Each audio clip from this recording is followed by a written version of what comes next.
Le groupe de distribution spécialisé CFAO a inauguré hier lundi une nouvelle concession automobile à Abidjan, la capitale économique ivoirienne. Cette concession automobile est la plus importante en Afrique de l'Ouest. Elle a été réalisée avec l'utilisation de matériaux répondant aux standards écologiques et énergétiques les plus élevés.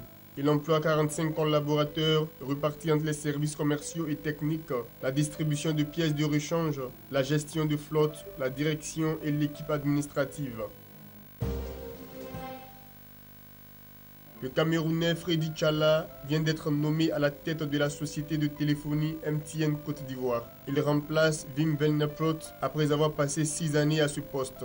La Côte d'Ivoire est le 3e pays où le Camerounais va travailler comme patron de cette multinationale. Précédemment, Freddy Tchalla a été directeur général de MTN en Guinée-Conakry et au Congo-Brazzaville. L'établissement bancaire Biao Côte d'Ivoire change d'appellation et devient NTIA Bank.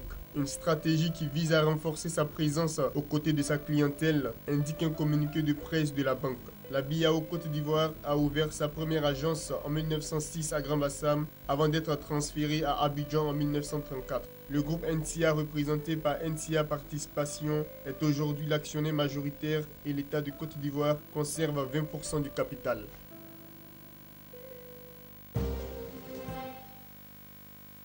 En Côte d'Ivoire, le lycée international Jean Mermoz rouvre officiellement ses portes après 11 ans de fermeture. Il avait été saccagé en 2004. Le coût des travaux de réhabilitation a été estimé à 15 millions d'euros. L'établissement flambant neuf accueille aujourd'hui 800 élèves. Le lycée international Jean Mermoz a formé de nombreux cadres ivoiriens depuis 1960. Avant sa destruction, il était réputé être l'un des plus prestigieux d'Afrique de l'Ouest et l'un des 20 premiers établissements d'enseignement français à travers le monde au regard de ses résultats au baccalauréat. Les années à venir, le nombre d'élèves inscrits devrait très rapidement doubler pour passer à 1600. La Banque chinoise d'import-export a ouvert un bureau de représentation au Maroc en vue de fournir des services financiers au royaume chérifien et à 25 autres pays du continent. Les pays qui seront couverts par ce bureau sont situés en Afrique du Nord, de l'Ouest et centrale. Le nouveau bureau de représentation de la banque, détenu entièrement par l'État chinois, est le 2e du genre sur le continent africain, après celui de Johannesburg, qui dessert les sous-régions de l'Afrique australe et de l'Est. Le ministre marocain délégué auprès du ministre de l'Économie et des Finances, Idriss El Azami El Idrissi, a de son côté noté que l'installation de l'institution bancaire chinoise à Rabat montre l'appréciation par la Chine du rôle du Maroc dans le renforcement de la coopération sino-africaine. Les indices Standard & Poor's qui traquent la performance des marchés et actifs africains ont été mis à rude épreuve durant le mois de mai 2015, une situation qui semble coller à celle de l'ensemble des marchés émergents.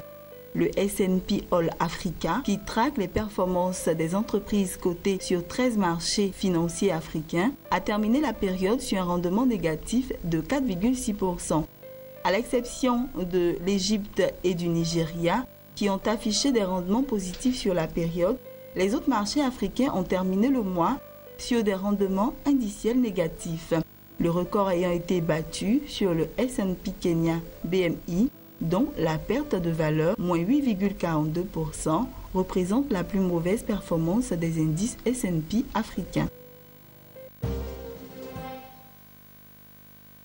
Depuis le mois d'avril 2015, la start-up AfriMarket, qui s'est lancée avec une certaine subtilité sur le marché du transfert d'argent à l'international, déjà contrôlé par des géants tels que Western Union ou encore MoneyGram, a ouvert une filiale au Cameroun. En effet, au-delà du simple transfert d'argent, AfriMarket a la particularité de rendre possible les transferts cash to goods vers l'Afrique, c'est-à-dire qu'il permet aux membres de la diaspora africaine résidant en Europe de payer directement les besoins courants, c'est-à-dire nourriture, fournitures scolaires ou bien d'autres, de proches et d'autres parents restés en Afrique.